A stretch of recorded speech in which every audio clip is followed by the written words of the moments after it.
The Gambia is a very small country in West Africa. It's actually a very beautiful country, known for its beaches. The reality is that in Gambia, the president is well known for his penchant to violate human rights. Hello, good morning and welcome to the Fatu Radio, and this is the Today Show with Fatu. And what a day today. You'll remember it was this day in 1994 when the president now, Yahya Jammeh, came to power. But we all know where we are today with illegal arrest, illegal detention, and disappearances without trace and all of that. Fatu Kamara was the press secretary to the president. She was fired and then she was charged under a new law that criminalizes spreading false information. She runs an online radio show. I have calls from people who fled from the Gambia every day. See, every morning, every night, people are fleeing from Gambia because of the situation there. Either they were arrested and then they had to leave, so they call us and try to get us to help them. Progressively, things have gotten worse in the country. Journalists have been detained. People are moving out of the country. LGBT people are being harassed. There will be no compromise on racists, drug dealers, homosexuals, pedophiles, rapists. These are not going to be tolerated in this country. I was beaten by the Gambian government, by security officers, the Gambian security, because it's an order from the president's office that any lesbian or gay caught, you're going to be punished. The climate of fear is very pervasive. Of all the countries that I visited as a special rapporteur, this is the one where you could actually feel that if you ask certain questions from some people, you really put them in trouble. It is very, very common in Gambia for people to be picked up, especially journalists, members of the opposition, and senior government officials who the president, just fell out of favor with. People who tortured me, they were eight security officers. They were all uniformed soldiers from the office of the president. They covered their faces with masks, and then also they put plastic on top of my head, and so that I wouldn't be able to recognize anybody.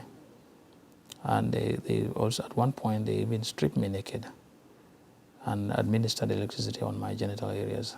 A number of groups have been implicated in these abuses, including the National Intelligence Agency and also a paramilitary group called the Junglers. They arrest people, they harass people, they detain people, and they torture people. They told me that because my problem was my mouth and my hand, so they decided to break my hand into pieces. They hit me with an iron until I hear my bones crack. And then also they came with a bayonet and sliced me with the bayonet here. Some of us have their arms broken. I lost my eye, they broke my eye. And then we were left naked for hours. And for the first 31 days, we were subjected to all inhuman treatments. And we were not allowed for 31 days to wash our face, have a bath, or to change our clothes.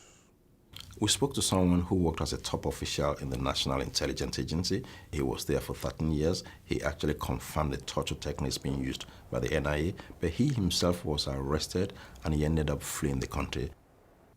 The Junglers, they are the very special elite group of the president, so they are untouchable. They can kill, they can rape, they can do whatever. They beat, they punish. They just lock you incommunicado so your family wouldn't even know where you are. I was kept 5 months, 17 days incommunicado. No access to lawyer, no charges, no family, no medical treatment, nothing absolutely.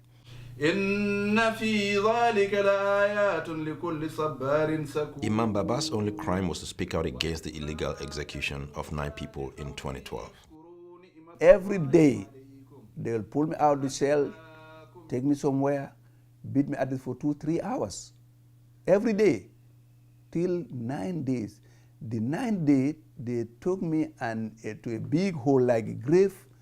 They put me there and they covered my body with sand up to my chest. And they said, now it's just to bury you completely if you don't tell us the truth. In the case of torture and of disappearances, the state is obligated to investigate even a single case of torture. In the case of the Gambia, we could not ascertain a single case of any state agent being investigated, let alone prosecuted or punished. The international community needs to do more, needs to keep on pressing with the government, both in private conversation and publicly in solidarity with the people of the Gambia. The UK, the US, the European Union, and African countries, and the African Union, they need to do more, keeping on pressing President Jammeh to respect the rights of the people of the Gambia.